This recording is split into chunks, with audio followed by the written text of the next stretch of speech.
Okay, so we're going over our black belt grappling techniques, and throughout this cycle we've seen a lot of Kimura and guillotine, right?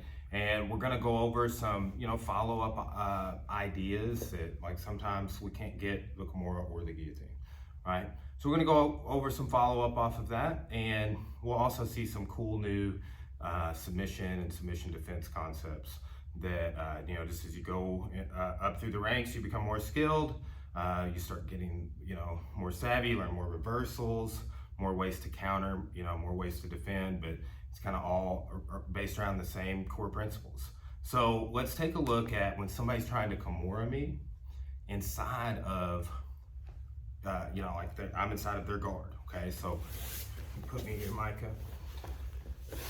So he's just got closed guard, and say I made a mistake and my hands are on the mat, and he just sets up and he does a Kimura, okay? Good, go ahead and tap me with it. Yes, good, nice. Now let's turn this way. Okay, so go ahead and do that again real quick. So when he does this, guys, what I've got to do is get my hands together, okay? So see my hand here, all right? I'm clasping my hands together with the gable grip, and then I'm tightening my elbow over here against my body. When I do that, I'm raising up and he taps. So it's a Kimura countering and following with the Kimura, okay? So go ahead and attack on this side, Micah. I need to reach through and grab my hand tight and pull out, and there's my tap. Let's go one facing this way.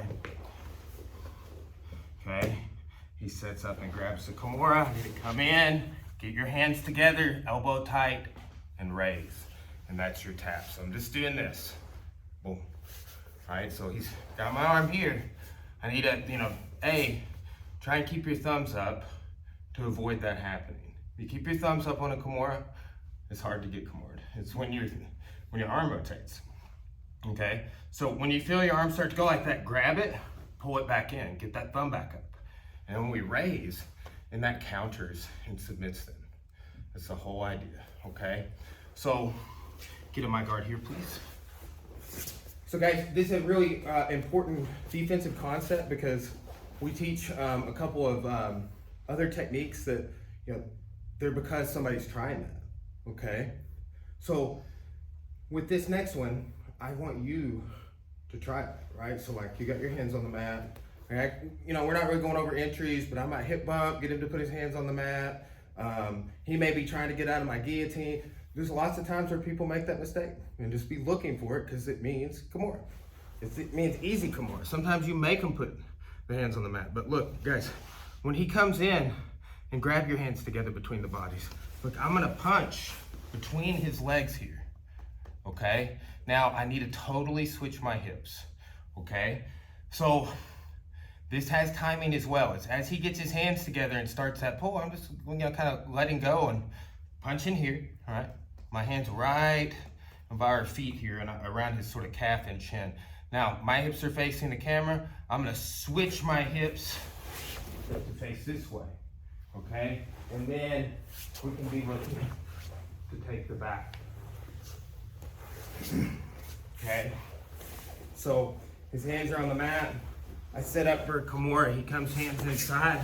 I'm switching my hips and taking the back. So that's what we call the switch reversal, okay? Let's do one facing this way. So when I sit up here and he puts his hands together and starts pulling, I need to switch my hand inside, come up to his hip here, okay? Bend its seatbelt here. And if we really need to, we can snaky move with that, okay? You just hip escape and scoot away and pull him off of his base. A lot of times when you time this really well, they'll be really overextended and off balance. They won't have a good base, okay? So that's two of the main things that we want you to take away. Now, what I mentioned earlier, sometimes you're trying to do a Kimura or a guillotine, and you don't have the space to back up to get the grip for the guillotine. You're just not feeling the guillotine, it's not there. Then they're not like making mistakes, putting their hand on the mat, and might be controlling your hips. There's just different things that happen where you get stuck, all right? And we have to be patient there, guys. If we don't have a technique, we don't, people get in a rush, oh, I'm just gonna open my guard and see what happens. Don't do that, right? Be patient, right? We don't wanna stall, right? But we wanna also stay safe. So it's just kind of balancing that, right? It's not, not necessarily talking about the sport every single time with this. But that would be stalling in the sport perspective. I just hold you for 60 seconds. So let's take a look at this sweep. Okay, we call it the crucifix sweep. And just be on your knees here real quick. And like, yeah, there we go. And it's this idea right here, guys. All right, so imagine I was trying to put him in a guillotine here, and I couldn't get around his chin like that. So I went under his arm, okay? Now, I'm gonna show this from the guard in a second, but this is kind of the idea. And then I can grip my hands, and I can pull, and that'll turn him over, just like that. Except when it's done from the guard, we can turn him over with base, with our legs, with connection, okay? So, one of the really basic ways we like to teach if somebody has both hands pushing, right? For example, is we come inside and we pull down like that, okay?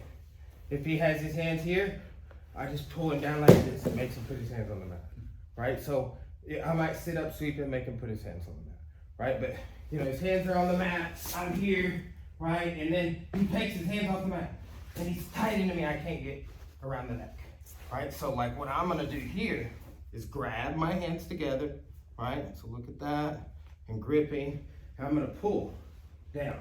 And then it's kind of a scissor sweep, right? Now once he falls, I'm gonna let go of his shoulder and come right under the neck.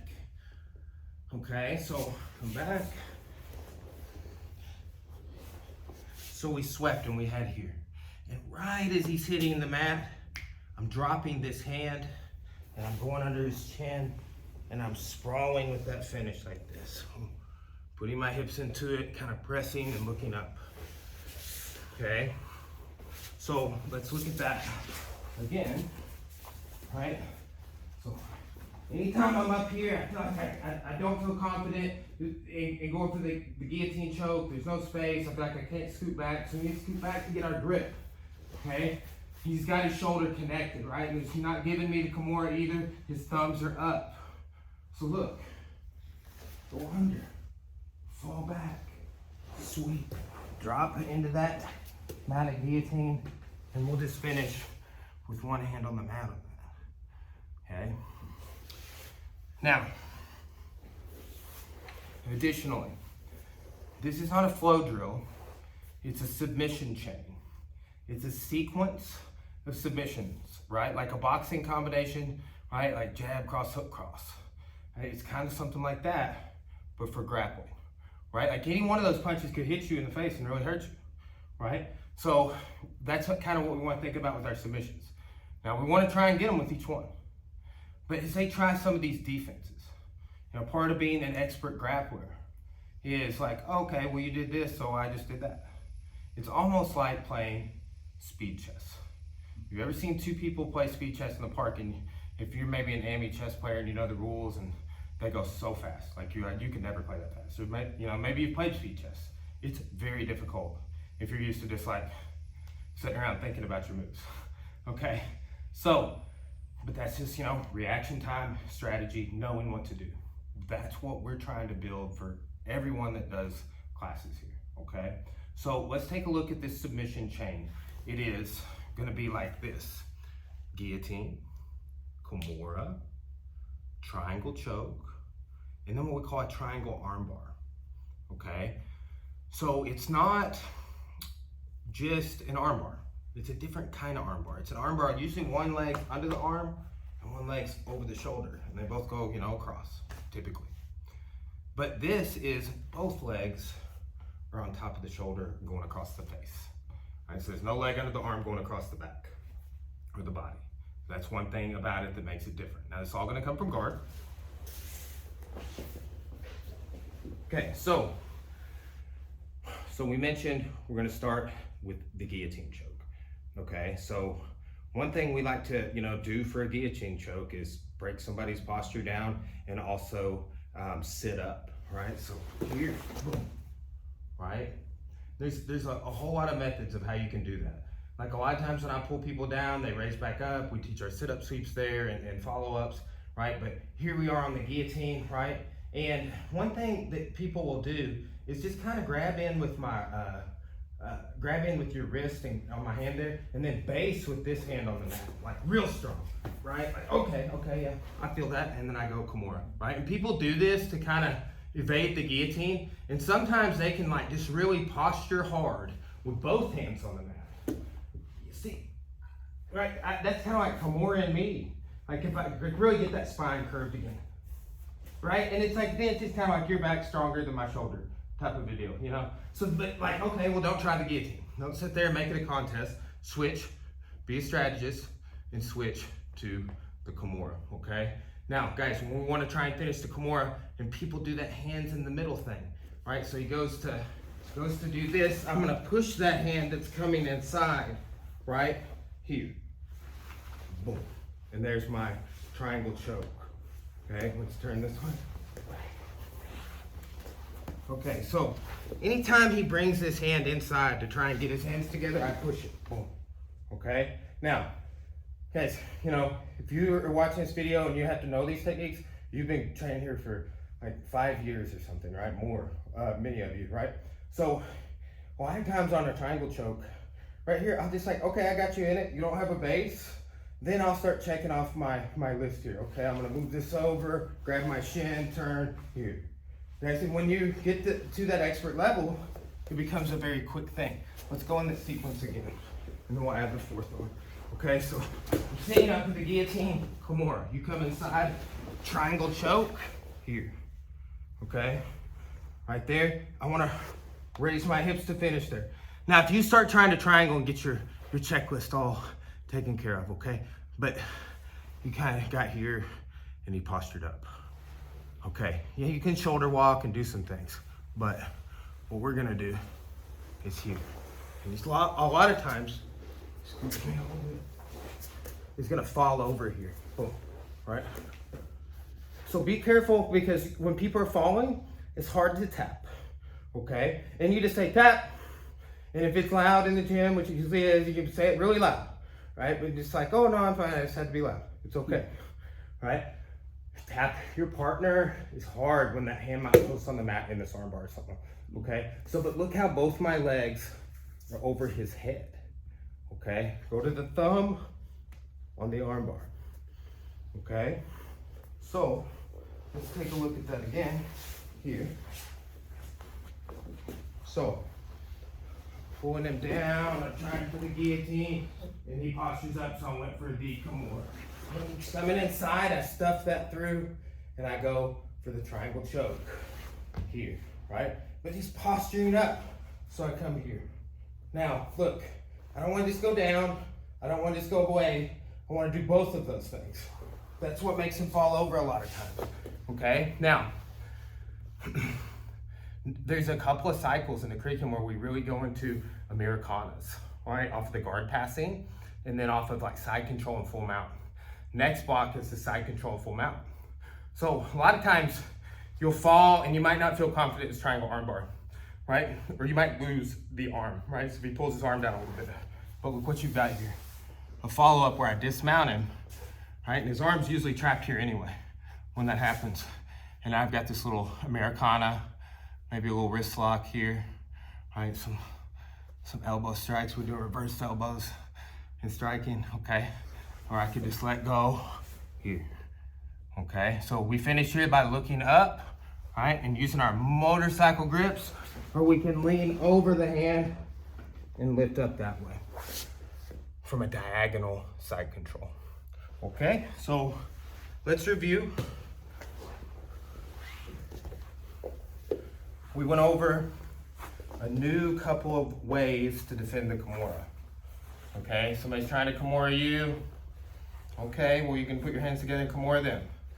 All right, now that's them trying to Kimura you now. Well, and when they do that, you can do that other thing where we take the back, we'll call it the switch. Okay, we got the crucifix sweep. There's a grappling system that just does no gi, which is very good for MMA, 10th Planet. They call that sweep the 100% sweep. Okay, just as a cool, add in on the name, maybe help you remember. Some people call that position the stocks. It's kind of like you're in the stocks, right? Like when I do that to you, do that again. It's just like you're in the stocks, right? So whatever helps you remember on that. And then we saw, okay, sometimes we know Kimura guillotine didn't really work out for me. Like I really tried my best, and then what? Well, okay, so not this block that we are working on. Do we do a lot of, triangle, armbar, or omoplata from guard, right? But that is an option. So what we want to do is expert martial artist, right? Is to be a strategist and say like, okay, what else do I know, right? It's not just Kimuras and guillotines. That's just what you're working on right now, right? But you're working on everything all the time, and you need to ask that question like, okay, well, yeah, okay, I know triangles and armbars. I wonder if I could, when my Kimuras and guillotines aren't working, if I could go triangles and armbars. Okay, so that's strategy, and that's the ability to adapt. Okay, so as martial artists, we evolve all the time. We're getting better, we're learning new techniques, and we're becoming more efficient at them, right? And we might be also getting older, or maybe we broke our wrist and we had to come back from a wrist injury, and so we're evolving as well, right? We're getting better and becoming more efficient. That's evolution, but we might have to adapt, right? We might hurt our knee, and then we trained through it, and we did the best we could, and you had to change some things because of the knee. That's the ability to adapt. So that in itself is also strategy, not just like, oh, I'm going to get you with 4 submissions, a third one you're going to tap to. That's not really applying the strategy, right? But always be looking about how you can be a strategist. How can you be that speed chess player in the park?